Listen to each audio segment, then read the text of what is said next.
उडदाच्या डाळीचे बॅटर तर आपण नेहमी करतो, पण एकदा असे चणा डाळीपासून तयार होणारे बॅटर बनवून बघा. यासाठी साहित्यही अगदी मोजकं आहे आणि प्रमाणही सोपे आहे.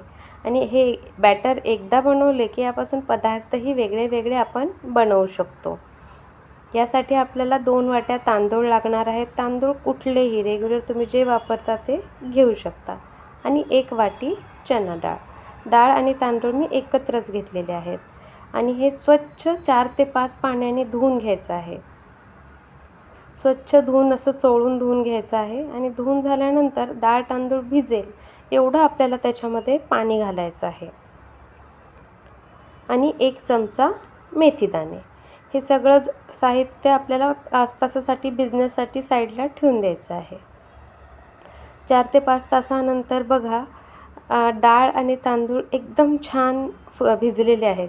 त्यानंतर आपण थोडे थोडे पोर्शनमध्ये मिक्सरमध्ये घेऊन पाणी घालून हे एकदम छान बारीक वाटून घ्यायचं आहे. वाटून झालं ते अशा भांड्यात घ्यायचं आहे की त्या भांड्यात फुलण्यासाठी फर्मेंट होण्यासाठी स्पेस असेल असं भांडं आपण मोठं घ्यायचं आहे. हे बॅटर एवढ्या पद्धतीने पातळ आहे, पण हे दुसऱ्या दिवशी अगदी घट्ट तयार होतं, कारण हरभरा डाळ पाणी सोक करून घेते. हे झाकून मी रात्रभरासाठी फर्मेंट होण्यासाठी ठेवून दिलेलं आहे. सकाळी बघा बॅटर किती छान फुललेलं दिसतंय वरणच.